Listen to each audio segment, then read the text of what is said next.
Aku masih ingat hari itu, langit Jakarta diselimuti awan kelabu, dan rasanya warna yang sama menetes ke dalam dadaku. 2 hari sebelumnya, hidup yang kutata rapi selama 5 tahun, rencana pernikahan, rumah kecil di pinggir kota, mimpi akhir pekan sederhana, rubuh begitu saja.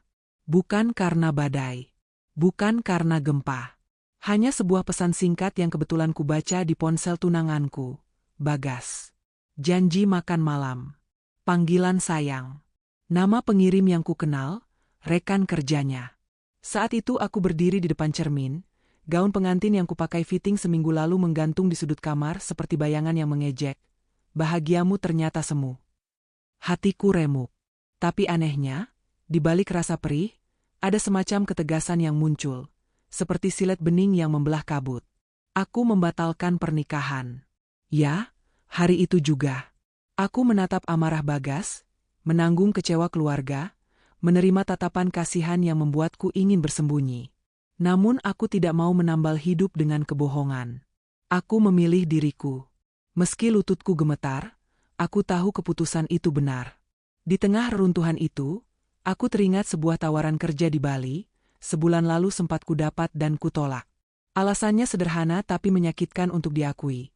Bagas tidak mau hubungan jarak jauh, dan aku yang sedang buta oleh cinta menutup pintu mimpiku sendiri. Kali ini, tanpa ragu, kuinjak gas. Kutelpon perusahaan itu. Entah takdir, entah kebetulan baik, posisinya masih kosong. Dalam seminggu, seluruh hidupku ringkas menjadi 2 koper besar. Aku tidak kabur, aku hanya hendak memulai lagi. Bandara Soekarno-Hatta ramai, bising, dan, anehnya, cocok dengan suasana batinku yang porak-poranda. Setiap langkah terasa berat, seperti menyeret masa lalu. Ayah dan ibuku mengantarku sampai gerbang keberangkatan. Ibu memelukku erat, matanya basah, suaranya hampir berbisik. "Kamu yakin kuat sendiri, Nak? Mama khawatir, keadaanmu begini." Aku menarik napas, mengangguk pelan. Aku sanggup, Ma. Aku harus sanggup. Kami berpisah. Aku melambaikan tangan sekali lagi, lalu menyeberang ke sisi yang berbeda, sisi yang menuju masa depan. Kursiku dekat jendela. Begitu duduk, aku menopang kepala, berharap bisa memejam sampai tiba. Kapal udara meluncur pelan. Lampu kabin hangat. Degup jantungku mulai tenang. Sampai, ada suara di sebelah yang membuatku tersentak. Berpura-puralah kita sepasang kekasih dan jangan menoleh ke belakang. Begitu rendah. Begitu rahasia. Aku membuka mata lebar-lebar. Pria di sampingku tampan, senyum nakal mengambang di bibirnya, kemeja linen biru muda, celana jeans. Ada sesuatu di matanya yang terasa akrab. Sungguh aneh. Aku refleks menoleh ke belakang. Kosong, tak ada apa-apa yang janggal. Kembali ke depan, aku mengangkat tangan, siap memanggil pramugari. Pria itu lekas tertawa. Tawa lepas, bukan mengejek, hangat, seperti menyalakan lampu di ruangan gelap. Maaf, aku kebablasan bercanda," katanya, setengah menunduk. "Aku Adam.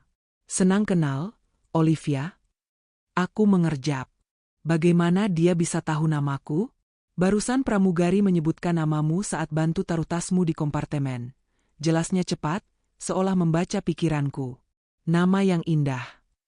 Ia menggaruk pelipis, canggung-canggung manis. "Sepertinya leluconku gagal ya?" Aku mengembuskan tawa kecil. "Sedikit." "Kenapa kamu melakukan itu?" tanyaku. Ia mengedikkan bahu. "Entahlah, kamu tampak murung, duduk sendirian. Kupikir, mungkin perlu sedikit hiburan." Percakapan kami, yang awalnya canggung, pelan-pelan melunak. Adam bercerita ia baru merampungkan urusan perceraian. Katanya, ia ingin menenangkan kepala di Bali, arsitek yang lelah pada ritme kota besar, mencari laut, angin, dan cahaya. "Aku juga," sahutku tanpa sengaja, seperti pintu dalam diriku terbuka sendiri. "Aku baru membatalkan pernikahanku." Adam menatapku lama, bukan tatapan iba, melainkan tatapan orang yang mengerti rasa sakit dan tidak lari darinya. Aku ikut sedih. Pasti berat.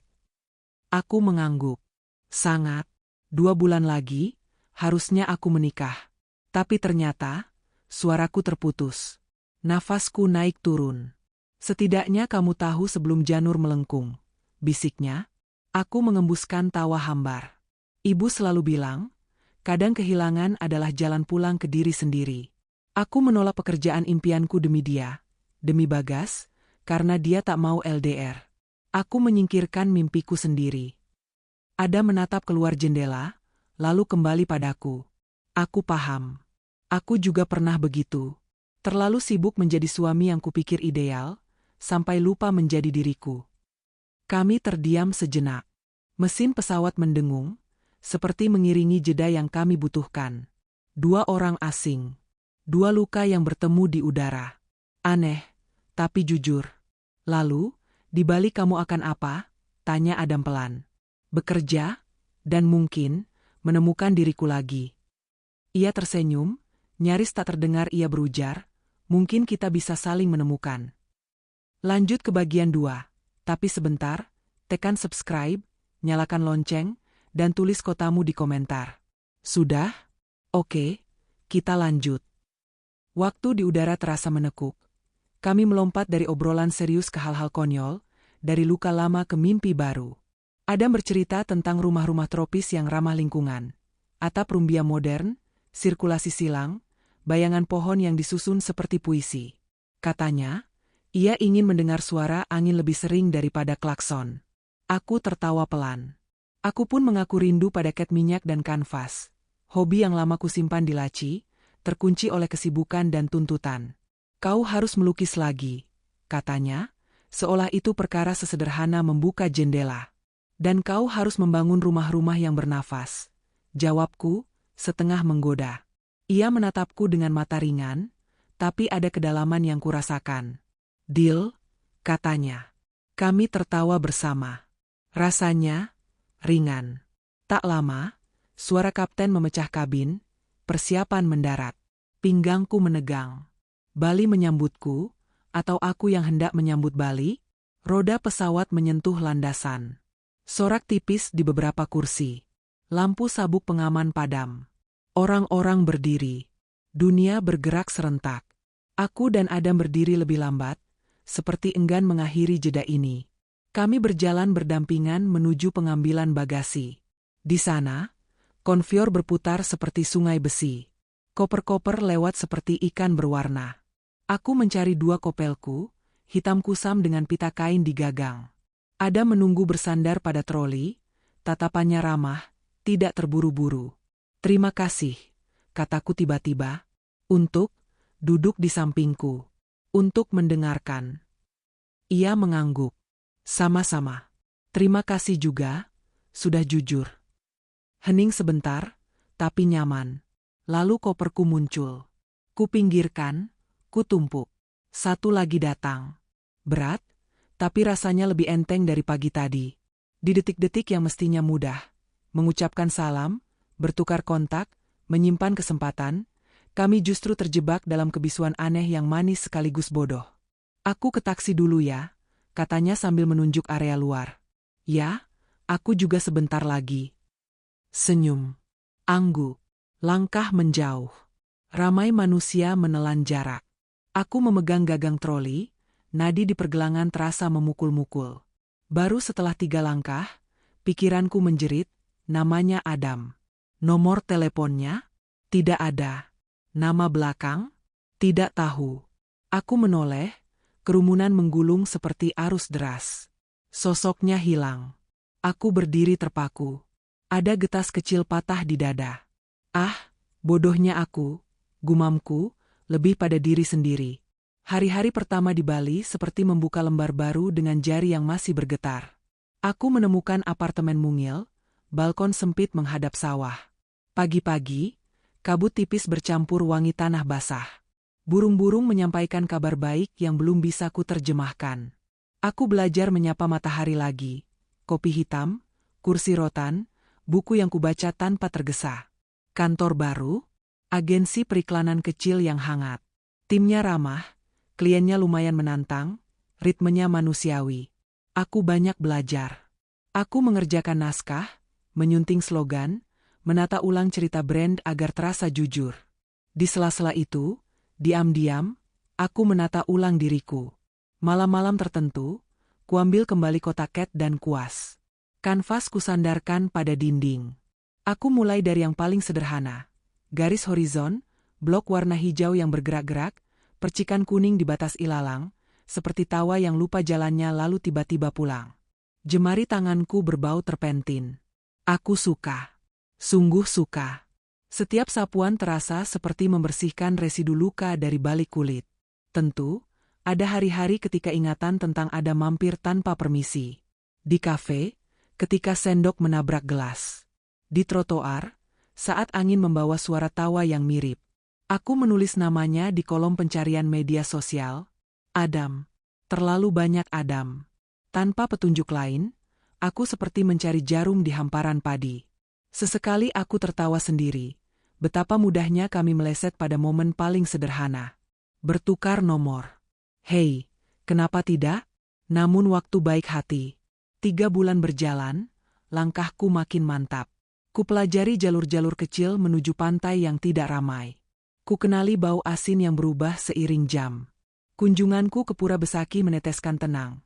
Danau Beratan memantulkan langit yang sabar. Tegalalang ajariku tentang tingkat-tingkat kesabaran. Kuta mengingatkanku pada riuh yang kadang perlu. Di setiap tempat, aku seperti menemukan serpihan diriku yang ketinggalan. Kupungut satu-satu. Kumasukkan ke hati. Suatu sore, pekerjaan rampung lebih cepat.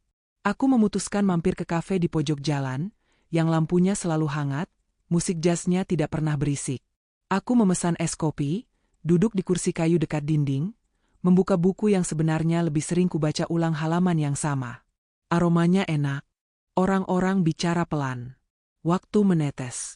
Aku menatap sekitar. Dan, sesuatu menarik pandanganku. Di sudut, ada seorang pria sedang bercakap dengan orang asing, aksennya bukan sini. Rambut coklatnya sedikit berantakan, senyumnya hangat, tatapannya, ya, tatapan itu. Dadaku seketika berdentum. Aku memicing. Jangan-jangan aku hanya berhalusinasi? Tapi setiap detil menegaskan, itu dia. Aku berdiri. Kakiku berat tapi juga tergesa. Jarak beberapa meja terasa seperti lorong panjang. Adam, bisikku, seperti takut mengejutkan nasib. Ia menoleh. Matanya membesar, terkejut, lalu berbinar. Olivia, katanya, nyaris tak percaya. Dunia mengecil menjadi meja kecil dengan 2 kursi. Rekannya, ternyata koleganya, tersenyum, paham bahwa sesuatu yang lain sedang terjadi. Aku menahan tawa dan tangis yang saling berebut. Ini tidak mungkin, tapi nyata, ucapku pelan. Ia mengangguk, keningnya mengerut senang. Aku mencarimu, ke pameran-pameran, ke kafe-kafe yang kau sebut di pesawat. Aku menduga kau akan muncul. Kami duduk. Waktu memutuskan untuk tidak tergesa. Kami bercerita. Ia memutuskan pindah permanen, membuka kantor kecil, mengejar mimpi yang dulu hanya ditulisnya di belakang struk. Aku juga bercerita tentang pekerjaan, tentang kanvas, tentang sawah pagi. Kalimat-kalimat kami tidak berlomba, mereka saling menunggu. Di akhir pertemuan itu, kami bertukar nomor, kali ini tanpa meleset. Janji sederhana kami ucapkan perlahan, bertemu lagi, besok atau lusa. Rasanya, seperti menemukan sesuatu yang sempat terjatuh di bandara, lalu ada yang mengembalikannya, utuh, tak kurang 1 huruf pun. Hari-hari setelah pertemuan itu seperti aliran sungai yang menemukan jalurnya sendiri. Tenang, jernih, kadang berbuih di bebatuan kecil tapi tetap melaju. Kami mulai sering bertemu. Bukan yang berlebihan, cukup makan siang di warung yang menyajikan nasi hangat dengan sambal yang tidak sopan pedasnya, atau berjalan di tepi pantai saat matahari condong, atau duduk di teras studio kecilnya sambil ia menggambar sketsa rumah yang bernafas. Aku menyenangi caranya menaruh perhatian pada detail. Arah angin, jatuh bangun cahaya, bagaimana jendela bisa menjadi teman, bukan sekadar lubang. Ia pun menyukai caraku bercerita tentang warna. Kenapa hijau padi sore tidak sama dengan hijau padi pagi? Kenapa biru laut bisa terdengar jika kamu menutup mata? Kami jarang membicarakan masa lalu, tapi masa lalu itu tidak lagi jadi rakit yang menenggelamkan. Sesekali muncul. Sesekali kami diam. Lalu salah satu dari kami mengulurkan tangan, menyentuh punggung jemari yang lain, dan diam itu menjadi jembatan. Aku merasa bebas. Aku tidak ditimbang-timbang oleh ekspektasi. Aku tidak ditarik-tarik oleh siapapun. Aku diizinkan bernapas sebagaimana adanya. Ia pun begitu. Dalam ruang itu, sesuatu tumbuh, pelan, tapi jelas. Suatu sore, aku bersiap pulang dari kantor. Hujan beberapa hari ini selalu datang terlambat, membiarkan jalanan mengumpulkan debu lebih dulu sebelum membasuhnya. Aku menutup laptop, merapikan meja, lalu melongo ke jendela. Orang-orang berpayung. Langit seperti menahan menangis. Dan, di bawah sana, berdiri seseorang yang tidak asing. Kemeja yang kukenal. Cara berdiri yang kukenal. Wajah yang menatapku dulu dengan janji-janji, kini menatap dengan cemas. Bagas. Waktu tiba-tiba melambat. Aku menelan ludah. Napasku dangkal. Ia berdiri di lobi, menunggu, seakan berharap 5 tahun dapat ditarik mundur hanya dengan senyum yang dipaksa. Aku mengambil napas panjang. Kaki melangkah ke lift. Setiap lantai terasa seperti halaman buku yang berat untuk dibalik. Pintu terbuka. Ia mengangkat wajah. Olivia, sapanya, suaranya pecah pada huruf vokal. Apa kabar? Aku tidak langsung menjawab. Aku menelisik perasaanku sendiri. Aneh. Tidak ada ledakan marah. Tidak ada air mata. Yang ada hanya sejenis sunyi yang dewasa, sunyi yang tahu jalan pulang. Aku baik, ujarku akhirnya. Ada apa, Bagas? Senyumnya runtuh. Ia menatapku lama, lalu menghela napas. Aku merindukanmu, katanya, pelan sekali. Aku datang ke sini untuk minta maaf. Aku salah. Aku bodoh. Rina sudah lama selesai. Aku sadar aku tidak bisa hidup tanpamu. Beri aku kesempatan kembali. Kata-kata itu jatuh satu-satu, seperti butir hujan pertama yang mencari-cari tanah. Pintu lobi tiba-tiba terbuka lagi. Seseorang melangkah masuk, aroma hujan menempel di bajunya, senyum hangat yang kukenal menyusul detik berikutnya. Adam. Ia berhenti begitu melihat kami berdua. Senyumnya padam, bukan karena marah, tapi karena bingung. Ada hening sekilas yang menyayat. Aku merasakan rasa bersalah mengambang, seperti kabut tipis yang ingin segera kuusir. Aku menoleh pada Adam. Kita janji makan malam, kataku, suaraku kecil. Adam melihat keraguan yang belum sempat kususun menjadi kalimat. Ia mengangguk pelan. Pergilah, ucapnya lirih. Dia datang jauh-jauh. Selesaikan ini. Aku pulang dulu. Ia berusaha tersenyum. Senyum yang menenangkan sekaligus menusuk. Karena baik sekali, karena percaya sekali. Refleks, ku pegang lengannya. Adam, ia menepuk punggung tanganku. Tidak apa-apa. Kita punya banyak malam lain. Lalu ia mundur. 1 langkah. 2 langkah. Pergi. Aku berdiri di antara 2 pintu. Pintu masa lalu yang meminta putar balik, dan pintu masa kini yang baru saja tertutup tapi menjanjikan esok. Pada akhirnya, aku menoleh pada Bagas. Baik. Kita bicara. Kami memilih kafe yang agak jauh dari kantor. Bangkunya kayu, lampunya hangat, musiknya berjalan pelan. Bagas mulai bercerita. Ia menyusun kronologi, menata ulang alasan, membongkar penyesalan. Udara di antaranya dipenuhi kata-kata yang terlambat datang. Aku memegang cangkir, merasakan hangatnya memantul ke telapak tangan. Aku mendengarkan. Tidak memotong. Tidak membenarkan. Tidak juga menghakimi. Ketika ia selesai, aku mengangkat kepala. Di sana, di mata itu, ada lelaki yang kelelahan bernegosiasi dengan kekalahan. Bagas, kataku pelan, memberanikan diriku menautkan nama itu pada kenyataan yang sudah berbeda. Aku sudah memaafkanmu. Sungguh. Tapi kita tidak bisa kembali. Aku sudah memilih jalan yang lain, dan aku mencintai orang lain. Kalimat terakhir itu keluar dengan sendirinya. Jujur. Ringan. Tegas. Ia menunduk. Bahunya turun sedikit, seperti setengah beban lama akhirnya mengakui beratnya. Jadi, kamu memilih dia, gumamnya. Suaranya nyaris hilang. Aku mengangguk. Aku memilih kebahagiaanku. Hening menetes. Kemudian ia menghela napas panjang. Napas orang yang akhirnya rela. Jaga dirimu, katanya. Kau juga, Bagas, jawabku. Ada senyum kecil, getir tapi tulus. Lalu ia pergi. Punggungnya menyempit oleh jarak, lantas hilang di tikungan hujan. Aku keluar dari kafe. Langit akhirnya menumpahkan yang ditahannya sedari sore. Hujan deras.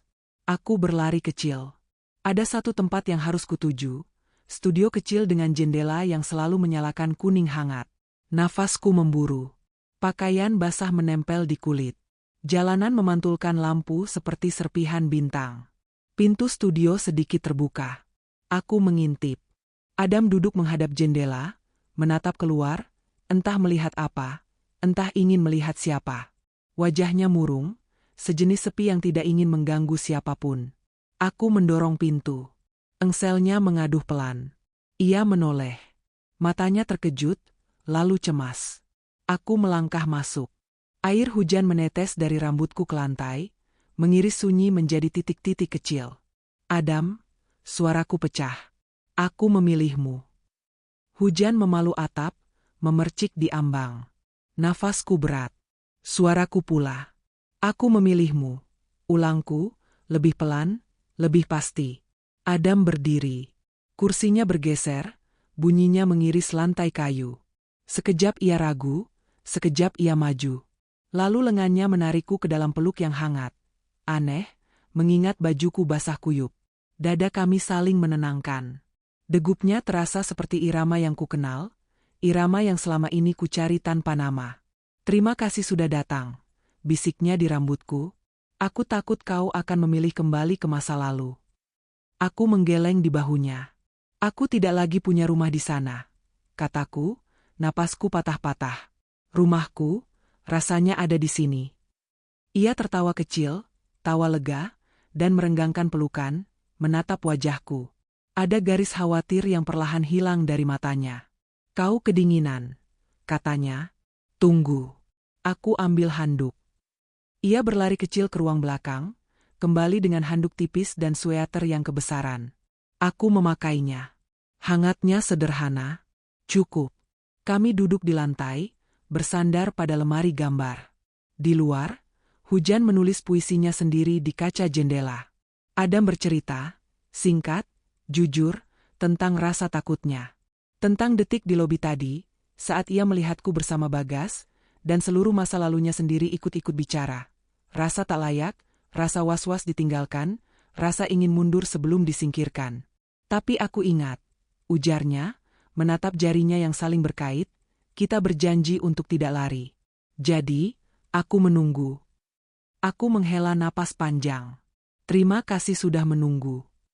Kata itu terasa terlalu kecil untuk menebus keberanian yang ia lakukan. Tapi untuk malam ini, cukuplah. Beberapa hari berikutnya, hidup kembali menemukan ritmenya. Kami tetap bekerja. Kami tetap punya dunia masing-masing. Namun sekarang ada sesuatu yang lebih terang di antaranya, kesepakatan yang tidak terucap. Jika angin datang, kami berdiri berdampingan. Kadang kami makan malam sederhana di rumahku, nasi hangat, tumis sayur, telur dadar yang licin. Kadang di studionya, aku duduk di dekat meja gambar, ia menggambar garis-garis pelan sambil bercerita, aku menimpali sambil mengamplas bingkai kanvas.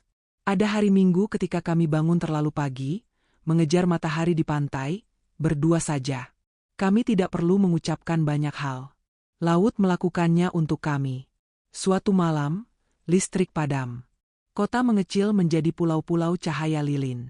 Di balkoni, kami duduk, aku dengan selimut, ia dengan gitar yang entah dari mana. Jemarinya memetik pelan.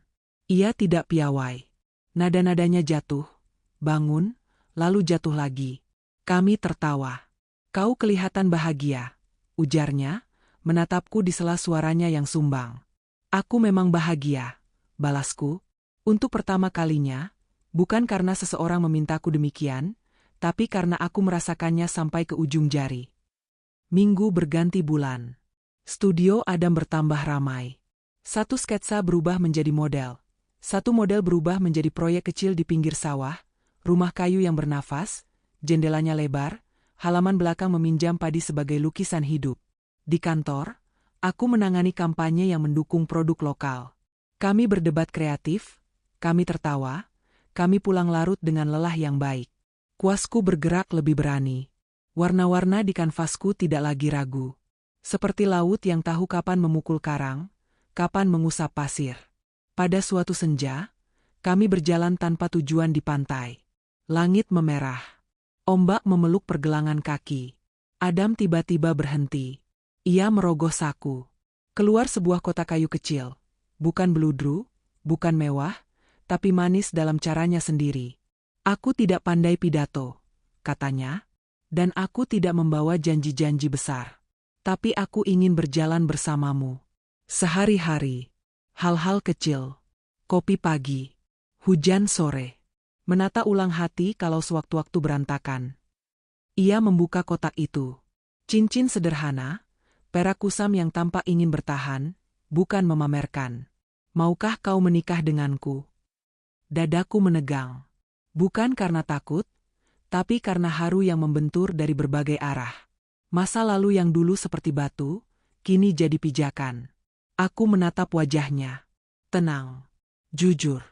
Ada lelaki yang memilih untuk tinggal, dengan semua rapuhnya, dengan semua kuatnya.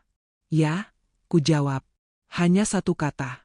Tetapi di dalamnya, kabut, badai, jeda, tawa, dan semua yang mengantar kami ke sini.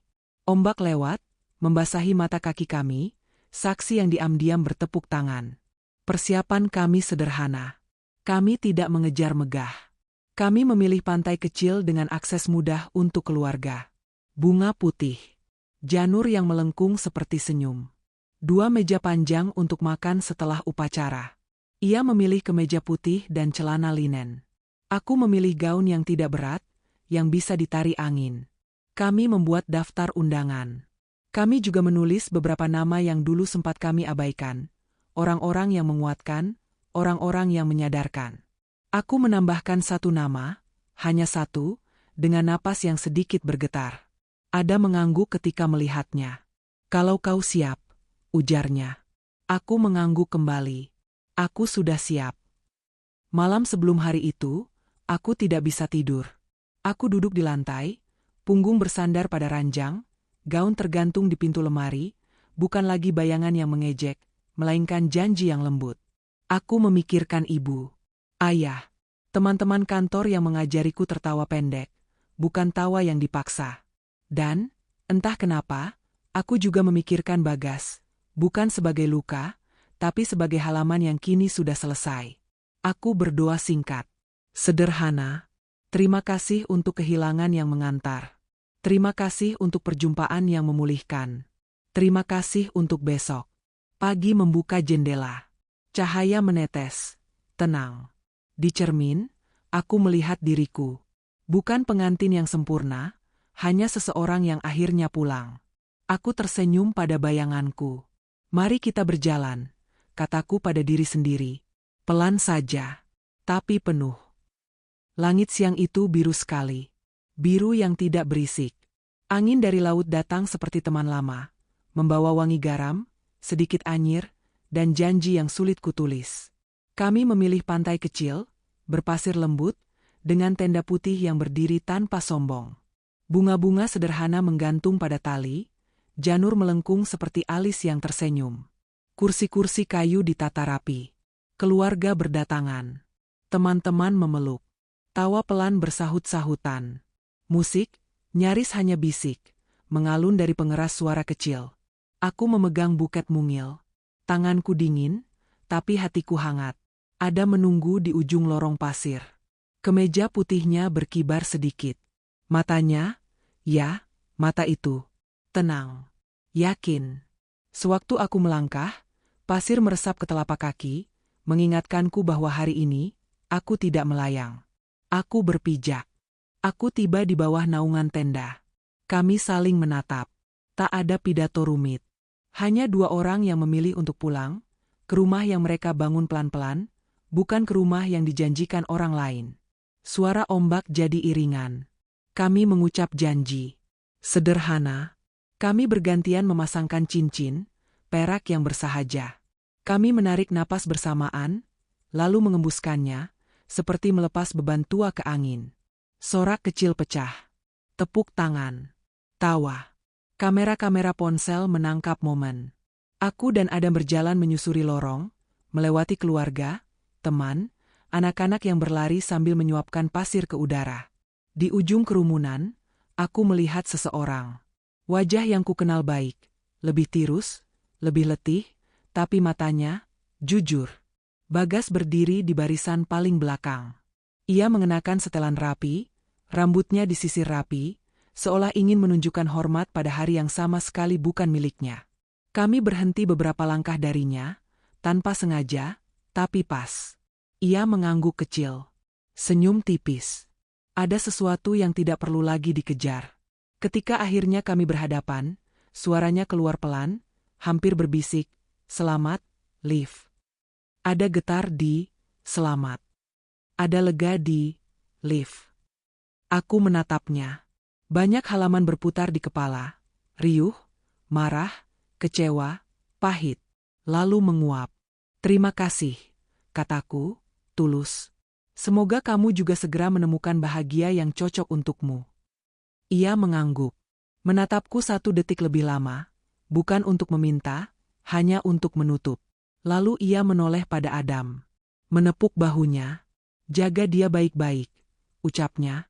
Adam mengangguk. "Tentu." Sentuhan singkat itu seperti jabat tangan antara masa lalu dan masa kini, keduanya saling memberi jalan. Bagas mundur. Berdiri agak jauh. Menyatu dengan tamu lain, lalu menepi, lalu menghilang pelan. Aku merasakan dada mengembang, bukan karena sedih. Karena selesai. Karena halaman yang dulu kusangka tak akan pernah rampung, akhirnya menemukan titik. Aku menggenggam tangan Adam lebih erat. "Terima kasih sudah sampai di sini," bisikku. Ia menatapku seperti orang yang baru saja mengerti arti kata, "cukup." Tak lama, 2 sosok lain mendekat. Seorang perempuan dengan gaun musim panas, anggun tanpa usaha. Di sampingnya, seorang pria dengan senyum ramah.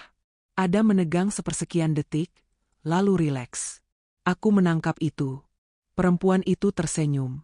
"Selamat, Adam," katanya. Suaranya jernih, tidak ada pecah, tidak ada sisa amarah.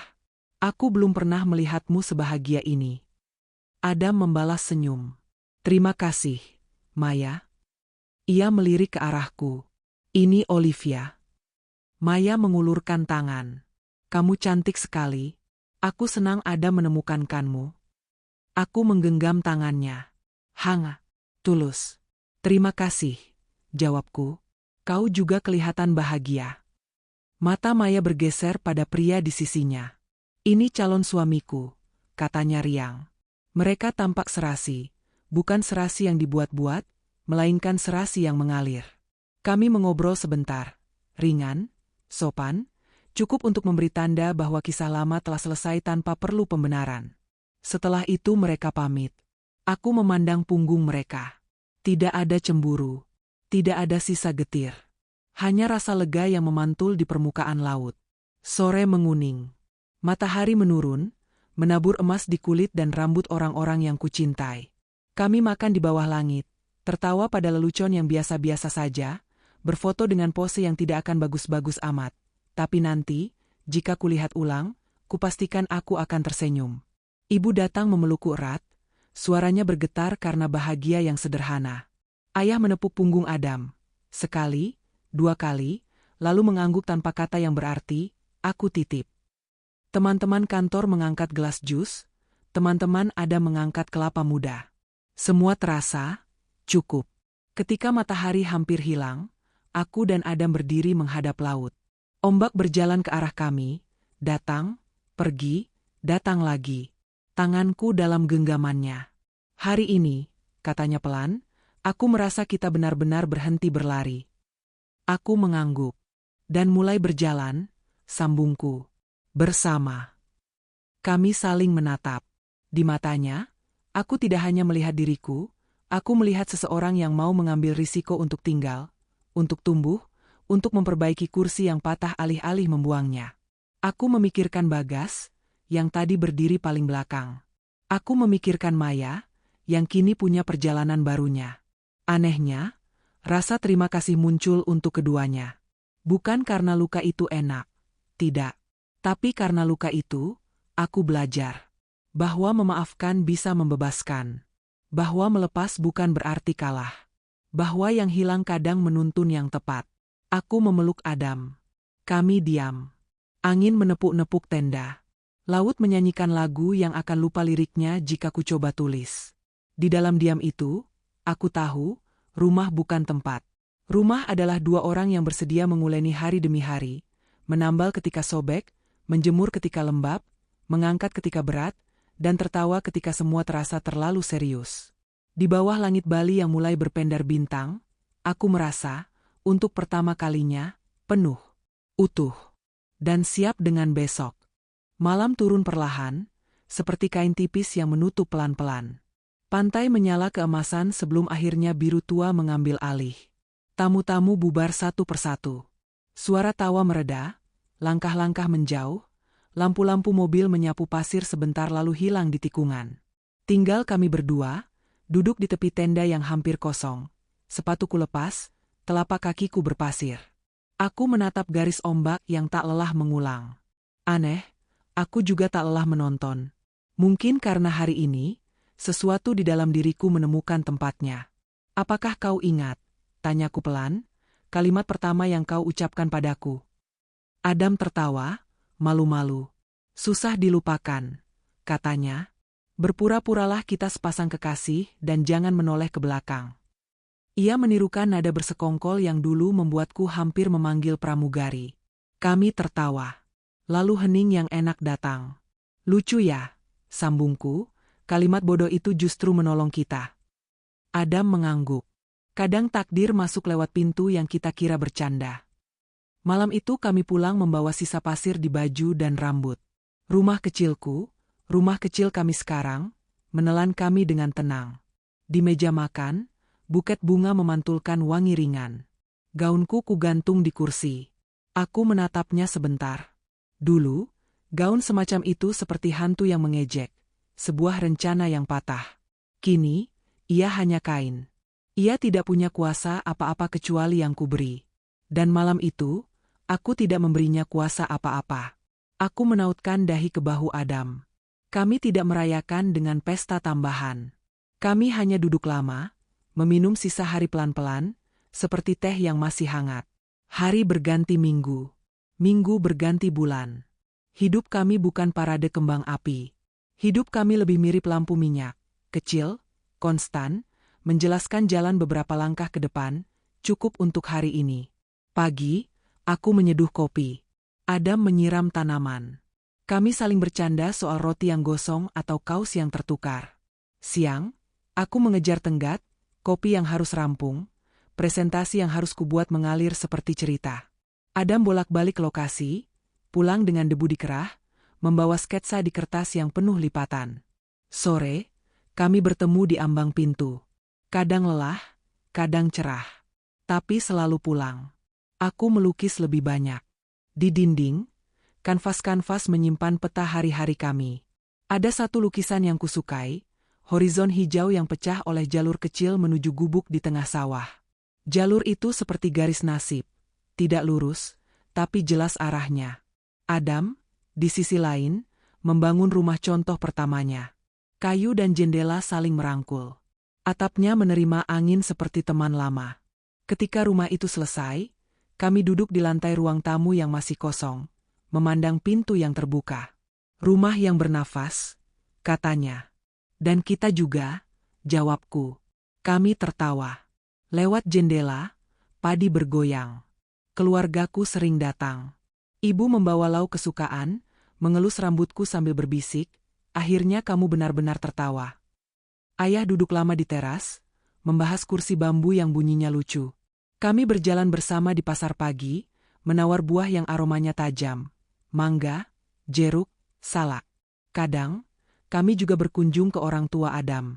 Maya, sesekali kami berpapasan di acara komunitas. Ia tersenyum, Aku juga. Kami berbicara singkat, cukup untuk saling mendoakan dengan cara yang tidak formal. Semoga sehat, semoga baik, semoga bertahan. Suatu sore, hujan datang tiba-tiba. Bukan hujan yang panjang, hanya sebentar, seperti salam. Aku berdiri di ambang pintu, menghirup bau tanah yang, entah kenapa, mengingatkanku pada pagi pertama di balkon apartemen dulu. Aku berbisik pada diriku yang lama, terima kasih sudah memilih. Terima kasih sudah berani meninggalkan. Terima kasih sudah datang sejauh ini. Lalu aku tertawa kecil, karena betapa melodramatisnya aku jika bicara pada diri sendiri. Ada memotretku dari belakang. Untuk apa? Tanyaku. Untuk saat-saat yang tidak kita sadari indah, katanya. Malam itu kami berjalan ke pantai. Pasir basah, langit berbintang ragu. Aku membuka sepatu lagi. Air menyentuh pergelangan.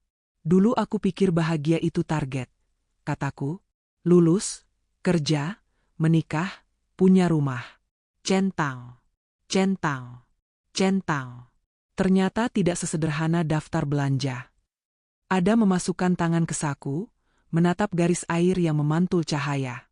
Bahagia itu cara berjalan, ujarnya. Kalau tersandung, berhenti sebentar, lihat batu apa yang bikin jatuh.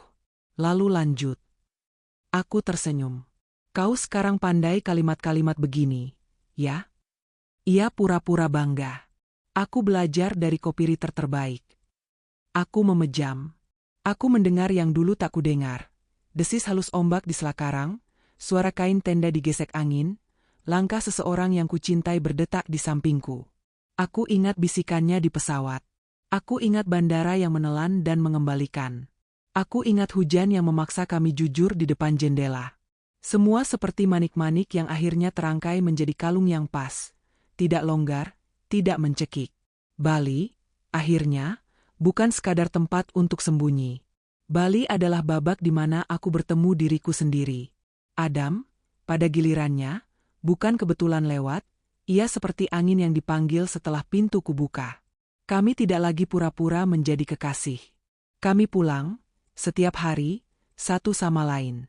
Dan jika esok tidak mudah, kami akan pelan-pelan. Jika esok sangat mudah, kami akan bersyukur tanpa ribut. Hidup kadang menakuti, kadang menenangkan. Tidak apa-apa. Selama kami berdua menguleni hari dengan sabar, kami baik-baik saja. Aku menatap langit. Bintang-bintang menyalakan titik-titiknya. Terima kasih, kataku, pada siapa saja yang sudi mendengar. Pada laut, pada langit, pada diriku yang dulu keras kepala. Pada sebuah bisikan konyol di kursi 17A. Pada kehilangan yang mengantar. Pada perjumpaan yang menyembuhkan. Lalu kami berjalan pulang. Pelan. Bersama. Musik dalam hati kami mengiringi, tidak keras, tapi cukup.